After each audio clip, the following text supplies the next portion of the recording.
Well, hi there, racing fans, and welcome to the Christmas edition of Winning Ways, where we're going to bring you up to date with a whole lot of things that happened over the year. A couple of very good 3-to-follows that ended up winning some group races and graded races. We're going to show you the July, which was always the highlight of the whole season. And then we've got some clips from some interviews that we did, and we're going to show this package on Boxing Day, which is the Monday, and then we'll show it on New Year's Day as well. So laughs away, I'm here, and the spirit of giving is with us. So we're going to give you some fun. Let's go and enjoy the show.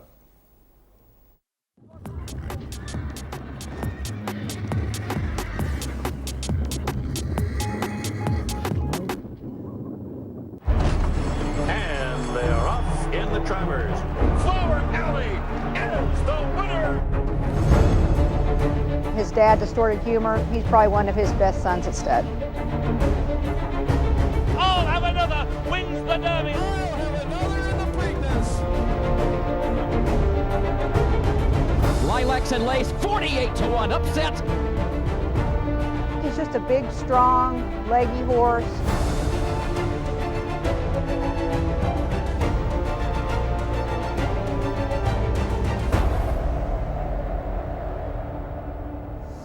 Well, let's go to the first of our 4-to-follow. In fact, there are 5, but we didn't get the film of the first horse was Fursa. Obviously, we bought him out, but he wasn't.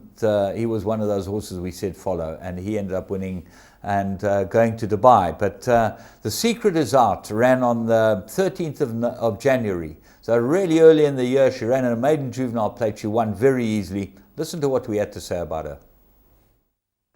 Secret of Victoria, and we all know what she produced, the Mercury Sprint winner, All Is Secret, and what a magnificent filly she is. There she is. She jumped from stall gate 1 and got into the race quite quickly. Yeah, there was all the talk was about this horse. It's owned by the same ownership, and as we know, All Is Secret was a superstar. I remember her winning the Mercury. She's down the inside. She's getting pressed a little bit by Extra Dart, who had a bit of experience, but Warren... a bit of a low action, would you say? Yes, very much so. I had a good look at her on the TV, and she's a lovely looking filly, but yeah, very low action. And MJ sort of just chases her up and keeps her into the race, but pure greenness, Paul. I think she's got tons of ability. Yeah, the talk was that she could catch pigeons, and he asked her to run here. She changes leads. And Warren, from here on, the rest are out of it. Yeah, no, you could see the rest were hung out like Monday morning washing, as they say. But The Secret was certainly out early in the week because the betting, early on in the day, the betting market suggested that she was the right one. There was a lot of money for her, and The Secret was out that she could run, and she certainly impressed. Right, well, let's go and have a look at the next one. And unfortunately, we've got the wrong horse, so we're not going to show this one. We're going to just talk about Fursa. And he was a really early juvenile. He looked like a top horse. He's gone with Mike de Kock to Dubai, nursery horse, ended up a champion. We think that you should follow him from there on.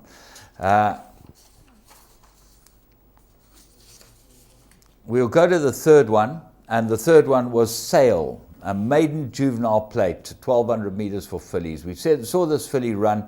She ran second to Princess Analia. She looked like she had tons of scope with Dennis Dreyer, and she ended up winning a group race over the season and looks like one of the better fillies around, certainly as a 3-year-old. She's worth following, and she was one you had to put in your black book.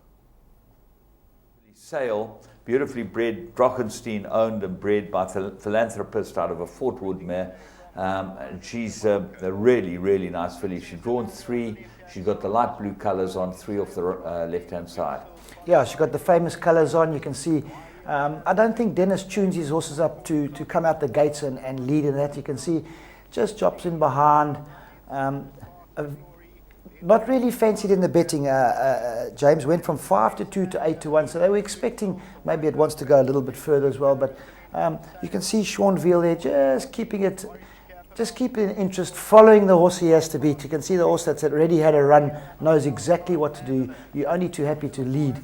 Also a lovely actioned horse in front of Gavin van Zyl. Gavin really turning out the winners week in and week out, and definitely a stable worth following. And Sean now gives his also a clear run now, gives a little smack in the right. You can see he's still very green, runs out a bit, he straightens her up again, not enjoying it in the right, changes his stick to the left, now running into very, very, very green, but to get that close to Gavin van Zyle's first time out, you can expect big improvement. I know Dennis's horses definitely come on with leaps and bounds. He'll put them in the right races and go in from there.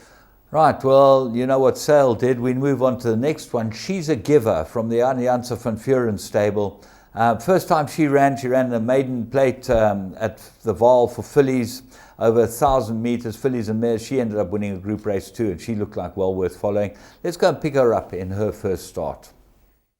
There she is, drawn 6. She's got a star with a sheepskin noseband, blue colors.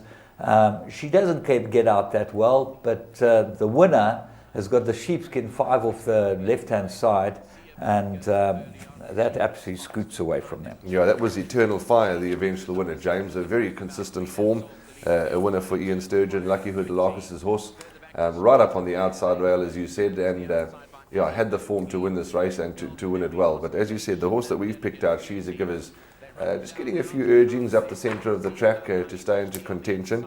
But she certainly, this horse certainly ran a very good race. Yeah, she's my philanthropist out of Vaal mare. She cost quite a lot of money at Cape Yearling sales, and she's Janse van Vuren's runner. He gets them ready first time out, but and they put the money on this filly, but she had too much to do to get to Eternal Fire. Eternal Fire got the race in the bag, beautifully ridden, got away from them. But this filly, She's a Giver, should be able to come on leaps and bounds from that run. Well, She's a Giver. She might be one of the ones for the big races this season. She's got a lot of class, and she certainly showed it over the latter half of the year. We're going to go and have a look at the blast from the past, and we're going to relive the Vodacom Durban July. What a race it turned out to be. Enjoy. Gates are open. Soft falling rain, pulling clear. Soft falling rains won the SA Nursery by 3. Racing in the 2,000 guineas. Gates fly and they're racing in the Godolphin Mile. They're off and racing. Weight didn't matter. Class tells. Soft falling rain, much too good. Soft falling rain, an impressive guineas winner. Soft falling rain is drawing clear. He's made it 7 out of 7 by winning here today. But it's Soft Falling Rain who is powering away. We'll see out the mile in style. A high-class performer wins the Nay of Joel Stakes.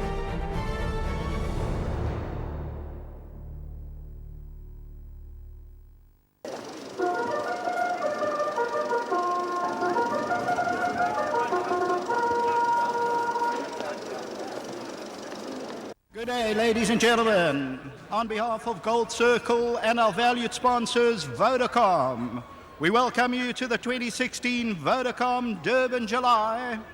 Time now to introduce the jockeys participating in the 2016 Vodacom Durban July, and starting with last year's winner, number 8, Relive last year, the same silks, the same trainer. This pilot has all the ingredients. Sensational Stuart Randolph. These silks were carried to victory by Heavy Metal and Pomodora. One of the greatest riders South Africa has produced. Rev it up for Waishong Mowing, a natural horseman with a great judgment, bred from the bloodline of the legendary Tiger Right, the brilliant Bernard Fader. Unbeaten in 5 on the Triple Crown winner Abashiri. Bring down the house for Carl Zechner. Returns from a successful stint in Hong Kong. The current South African champion. Let's hear the roar for Gavin Larina. Holds the record for career wins in Hong Kong. One of the best names in the game. Devastating Dougie White. Blessed with a great sense of humour. Great judge of pace. The man with the golden hands. Yes, it's the breathtaking Andrew Fortune. The winning pilot on Legislate in 2014 has tasted success locally and international, riding It's My Turn. Could this be the omen? Rise for Red Art, Richard Fourie. Won the National Apprentice title in his final year. Liven up the place for Warren Kennedy. Over 70 winners for the season. Past winner of the Academy Headmasters Apprentice Award, Yaris Keegan de Mello. His motto, half saddle will travel. He holds the top 5 position on the National Jockeys Log. The popular Muzieni. Over 100 winners for the season. He'll be dreaming and beaming. It's Grant van Niekerk. One of the greatest riders to have graced our turf. Has ridden over 5,000 winners. Going for his 4th Vodacom Durban July success. The one, the only Pierre Stratum.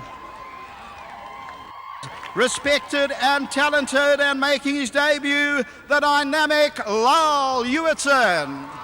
His record in feature races is outstanding. His services are in great demand. I present the great Anton Marcus.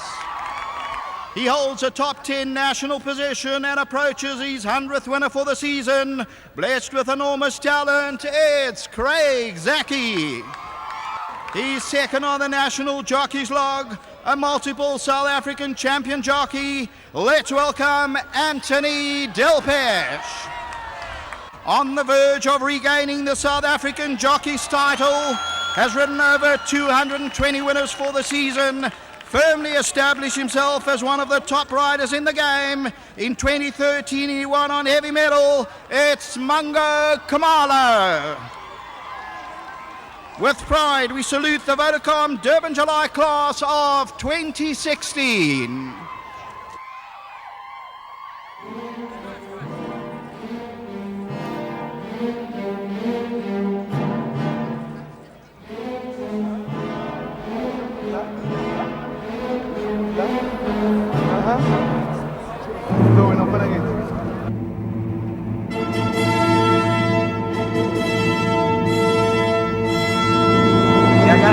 French Navy. Let's see if he got what it takes. Number 1, French Navy passing by. He's followed down by number 2, Mac Delago. The horse with the movie star looks, Abba Sherry for the Michael Azzi team. Gavin Darina brings down Master Sabina, number 4. There we go, number 5, Black Arthur. Is this his date with destiny? Next up will be number 7, Samurai Blade on the way down to the gate. Andrew Fortune for Sean Terry. In picture, will it be a double? Number 8, Solid Speed. It's My Turn, the son of Dynasty. Passing by is number 10, Rocket Ball. 11, Mumbo Mine. 10, Gun Salute. Number 13, Marinaresco for Mike Bass comes by. Here's Stratum and the Conglomerate. He'll have to weave his magic from that outside gate. Free striding, dynamic and Lyle. Number 16, Saint Tropez, Anton Marcus rides. The turn of Saratoga Dancer and Craig Zaki for Duncan Howells. Give it up for Bella, number 18, Anthony Delpesh. 19 is Trophy Wife, Samanga Kamala.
Ofendise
Abashiri moves in. Dynamic. Mumbo Mine. Trophy Wife to come up. R4.25 million. Vodacom, Durban, July, Grade 1.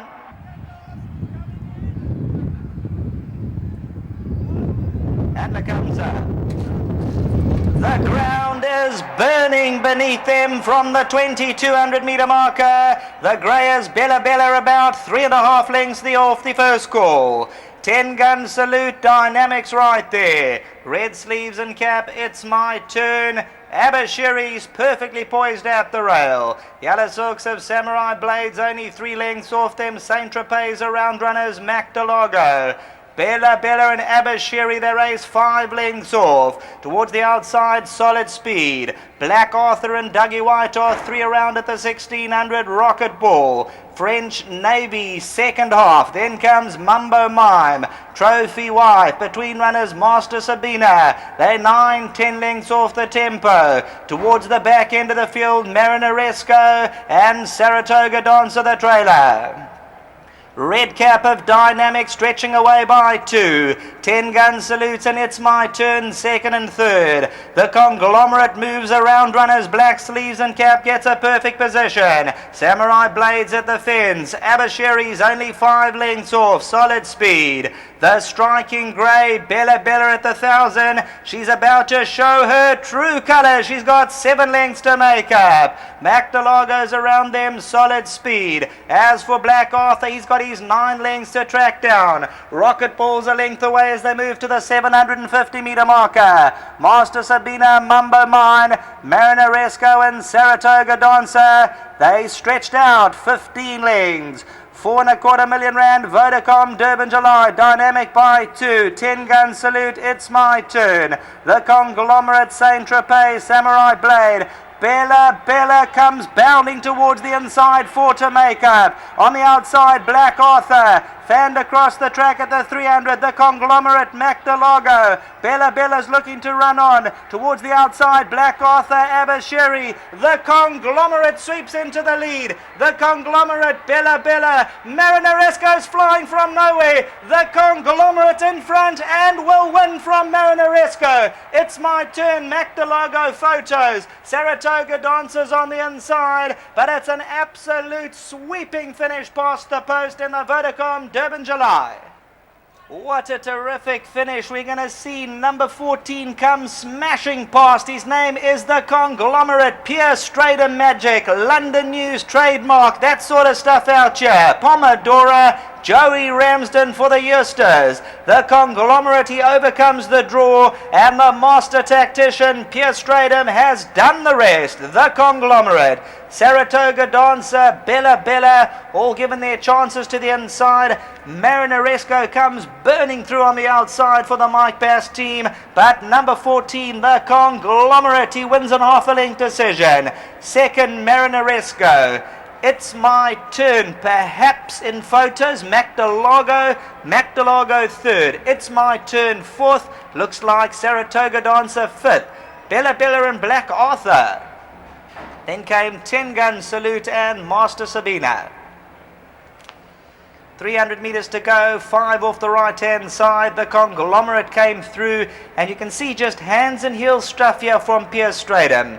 Comes into the lead at the 200, draws away from them.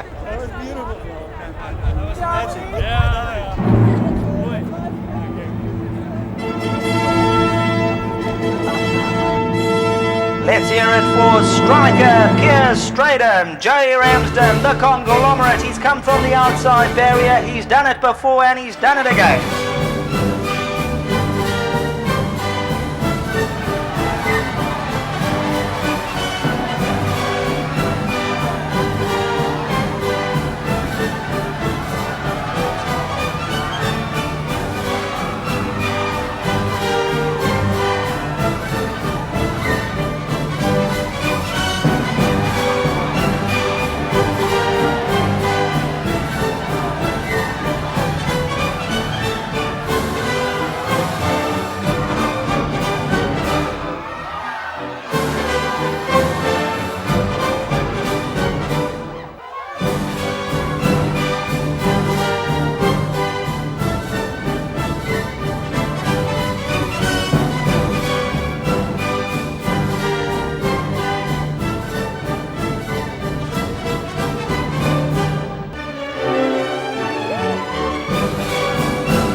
Well, as we've said all along, it's all about the horse, and the conglomerate was absolutely brilliant. He needed Piers Stradham at his best. He needed Joey Ramsden to put the touches on him of a real champion trainer, and he needed the champion owners to own a horse like him. So congratulations to all of them, and we so look forward to this year's Vodacom Durban July. It is going to be a cracker. But as you saw, the second horse, Maronaresco, spare a thought for him. He might just end up having his place in the sun over the month of January in Cape Town. So he's well worth having a look at. We're going to show you a couple of interviews. There are about 4 or 5 little interviews that we did over the year, and we've cut them up into some things that we think you might find interesting, funny, enjoyable, and moments that made our show the show that it is. And from Winning Ways and our whole production team, Paul Lafferty, James Goodman, to all of you out there, we wish you the most fantastic festive season and a very, very happy new year.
Well, every now and again, we unearth a diamond, and they found a big one there in Namibia the other day. I don't know how this came about, but old friend of mine, Cliffy Otto, arrived at Summerveld one morning. I looked at this guy, I thought, I know him. Haven't seen him for about 15 years, maybe close to 20 years. But we made acquaintance, and I said to him, why don't you come on Winning Ways? And thankfully he agreed. So this should be very interesting. He's given us some footage, and it will be great to talk about Cliffy Otto, who was one of the best trainers of his era in Gauteng. Cliffy, nice to have you with us. Thank you very much, James. Thanks for having me. Well, how did it happen that you gave up training? You know, you were at the top of the tree. Well, James, you know, had a lot of groom strikes. The horses kept on getting viruses, and eventually we had flu vax, and I just thought, hey, this is not for me. So, unfortunately, I must say, unfortunately, I said I've had enough and I'm out of here. That was 20 years ago. Yeah. You just packed it in. Yeah. And you moved to the south coast in Natal. Well, I opened another business in Vereeniging. Yeah. And didn't like that too much. Then I bought a bakery in Port Shepstone. And I'll tell you what, training horses is like a Sunday school picnic compared to having a bakery. But which makes more money? I'd say I've been luckier in the horses, you know. I would say the horse racing was very, very good to me. Very, very good. And the 20 years you've been away, do you turn on the racing channel? Do you see what's going on there? I never miss a race. Huh? I hardly ever miss a race. So once it's in the blood, it's in the blood. You know, you can leave the horses, but they don't leave you. That's the way it works. Now, you know, because I've got a lot of mates. Yeah. You know, like you. If I see James has got a runner, you know, like Dushon Steyn was my assistant. Yeah. And, you know, Gavin van Zyl, he was my apprentice. You know, so you got a lot, and a lot of my owners are still active in the game. So, you know, you follow it with interest to see how they're doing. Well, as promised, we meet some wonderful people through our lives, and I end up coming to Durban and would never ever have come across Jeff Simpson if I hadn't played golf with a bunch of people at Troubleshooters. It's a golf school that plays the first Thursday of every month. Russell Simpson puts it together. It's a great bunch of guys, and we have a lot of fun. And Jeff corralled me one day when we were waiting for prize giving and said, I've got a story to tell. I can tell you a bit about racing. And I had no idea what he was talking about. Well, you probably got no idea what he was talking about either. So I thought, well, let him come on the show, because it's great to go back in the past and relive what happened in the past. And Jeff, thanks for joining us. Thank you, James, for having me. It's wonderful to be here. Well, you look like you should be a jockey. James, I wanted to be a jockey, to tell you the truth. I've got the bandy legs, and I'm weighing in at 67. But that's a bit heavy. A bit heavy. Now, yeah, but a lot of beer, James, a lot of beer, Troubleshooters. Yeah. When I was very young, my dad took me to the, and in those days they had the jockey initiation place where you went to get weighed, etc. It was the Durdock Centre. Yeah. And my dad took me, and I said, well, I just have to arrive and I'm going to go. So I'm going to be a jockey. And the measurement that really gave it away was when they measured me from the bottom of my kneecap down to the floor. And then they said to me, no, sorry, you're not going to make a jockey, you're going to be too big. I was gutted. I think I cried for 2 weeks. He was a gambler. He was a gambler, no doubt about it, yeah. And his famous party trick, lighting cigars. Lighting cigars in those days, expensive cigars with £10 notes. Yeah. But you know, you've got to have a motto to be able to light cigars with £10 notes. Absolutely, absolutely. But his famous saying was, and my dad always said it, his famous saying was, better to be a has-been than a never was. Look at the next Coral Eclipse, and to win 2 Coral Eclipses in a row is some feat. Yes, this one, you know, that's obviously the following year. The filly was drawn next to me, Indian Skimmer, and you know he was roaring a bit in the pens because he was getting a bit boisterous, and he missed the break completely. But I used to miss the break with him on purpose to get him behind, because if horse was up his backside, he used to pull quite hard. And Shady Heights went to the front, Tony Ives, and he didn't go as fast as we did the previous year. And he set quite a sedate pace with Steve Corth and the Sheikh Mohammed colours, you know, running third there.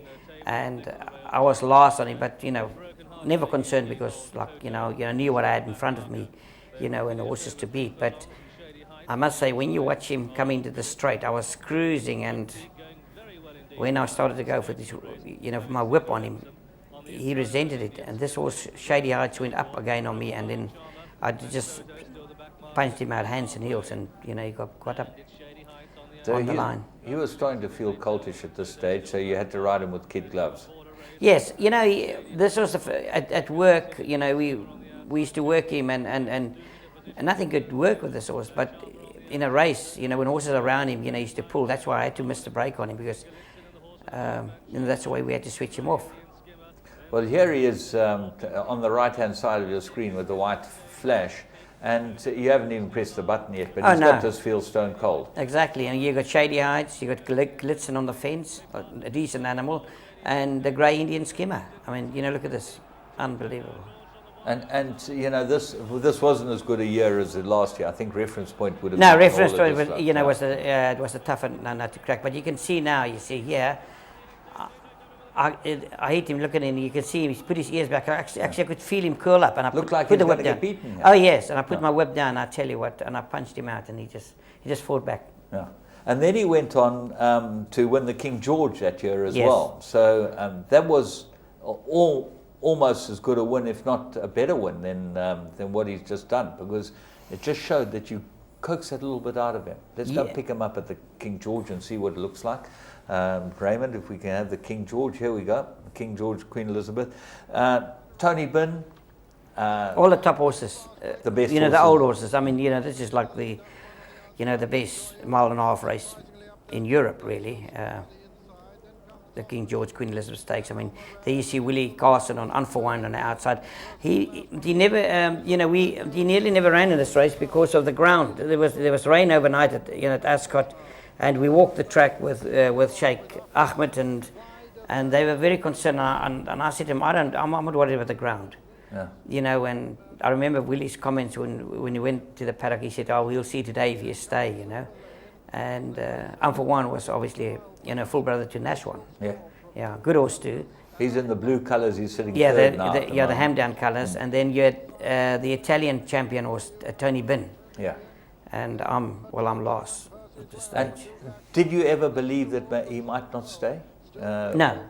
He always gave you that. My biggest concern is to switch him off. He had to be off the bridle. That was my biggest concern. And I came back one winter. And my first winter after running, and I was pondering over this, and then I remember Sledgehammer.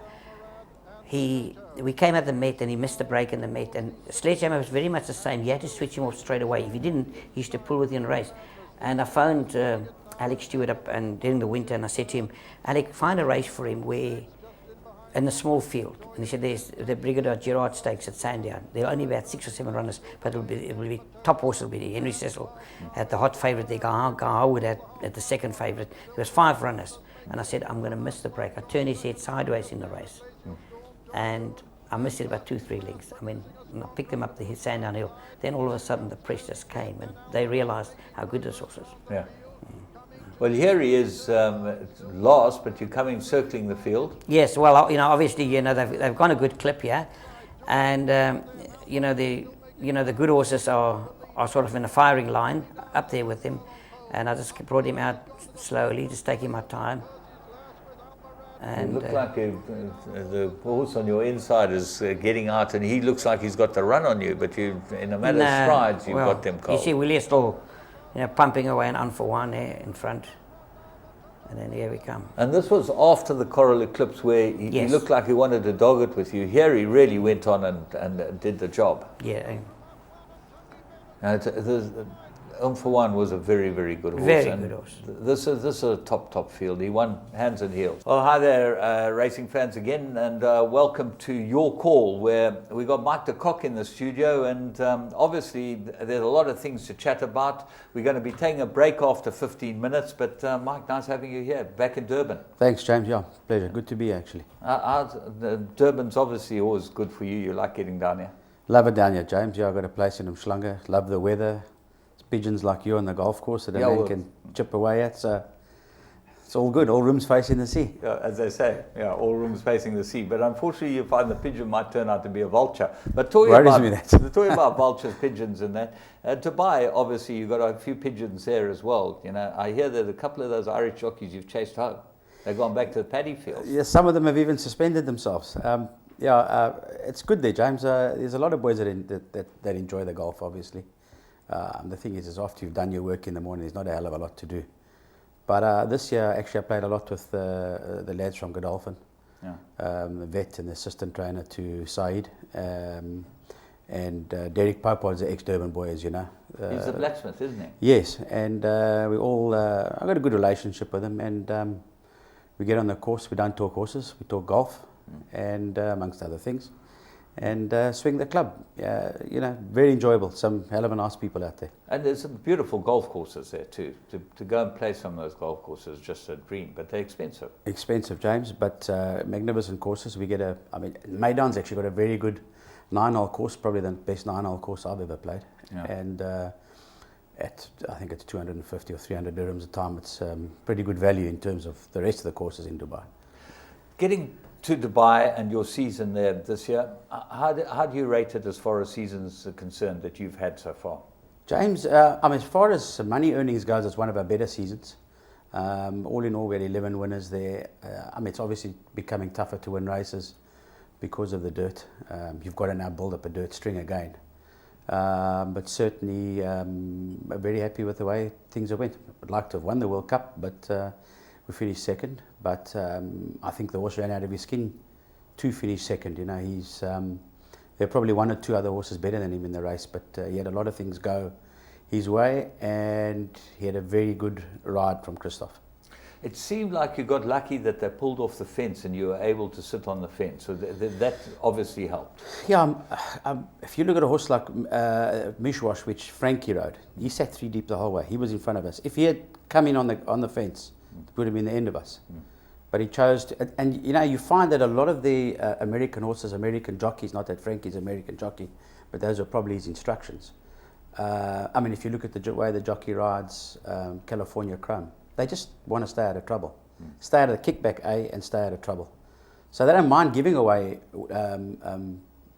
distance. You take California Chrome covered 29 meters more than 29 meters. Mawas Mubtej. Yeah. So, but again, they know when they're on the best horse. They don't mind sitting deep. If that happens in South Africa, they'll be coming off their chairs, all these bloggers that we have here, all these clowns that like to criticize trainers and jockeys. But when they're on the best horse, they ride them accordingly, and especially if there's a pace on. It's obviously difficult sitting deep if there isn't a pace, but generally in those big races you find a fair gallop. They smashed the track record that night, but it just shows you how good these horses are and jockeys. Hi, welcome to another edition of Your Call. As Manfred alluded to earlier on, we've got Dr. Manfred Rowe, one of the leading vets in the country, who's come forward to talk about what's going to be happening from the 14th of August on. There are 9 professors who are veterinary professors from Liverpool who are coming out, and they're going to be riding their motorbikes right around the country from Joburg to Cape Town and having many stopovers where they're going to have seminars. Manfred is the chairman of SAEVA, South African Equine Veterinary Association. Tell us a bit about this thing that you've organised. Yeah, morning, Paul. Thanks for having me on the show. I really appreciate it. Well, the real mission behind me being here is to try and create awareness on this project where these vets travel through various countries, and South Africa is now their 6th country that they've done it in. And they lecture on various topics pertaining to horses, surgeries, medicines, and in doing that they raise some funds. But they also have a website that is internationally based, where they then get money that they channel towards charities that they select. And obviously the charities that we've selected in this country that they've agreed to is the Coastal Horse Care Unit and the Highveld Horse Care Unit, together with Ethelbert Children's Home, and then they're doing an outreach program in Bizana with their ponies. It's a very good cause, and helping charity always helps. You're always going to get support. Now, these 9 guys, you say it's the 6th time they're doing this, the 6th country they're going to. Who provides the bikes? They provide the bikes themselves. They also pay their own flights here. So it's a holiday for them, see the country? It's a big holiday for them, but it's also costly for them. Yes. And we then have to fund the fuel So the TBA has come to the party. TBA has come to the party in funding the fuel. And then accommodation, food is, and the venue where they lecture is supplied by various local organising committees in the areas where they are. And money for that gets generated either from fees that we charge for people to listen to their lectures, or otherwise it gets sponsored. And there are various organisations that have come and sponsored certain events. I'm just looking at the list of sponsorships, and it's good to see the Racing Association and Teletrack and Zoetis. What do they do? Zoetis is a drug company, as well as Cipla and Boehringer. They supply medicines to the veterinary. They're on our stage now. Now I see there's, what are your practices from Shanti there? Yes, you see there's a variety of English practices there. It's the Baker McVeigh practice in Shanti, Rosdale's, Liphook Equine Hospital, Newmarket Equine Hospital. They all sponsor, and I think there's a variety of other companies there that sponsorship. And are you looking for more? We are looking for more. It would be really appreciated. I know that Equifeeds has also come on board with sponsorship, and the website gets updated regularly as we receive more sponsorship.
Your world of winners is now online at www.teletrack.com. Simply subscribe to log into your account from any mobile device in South Africa and access a wide variety of content from our membership package options. Listen in via a live audio stream, catch live racing locally and internationally, or view a wide variety of Teletrack magazine shows to stay informed and updated on the go at any time. It's never been easier. Go to teletrack.com now.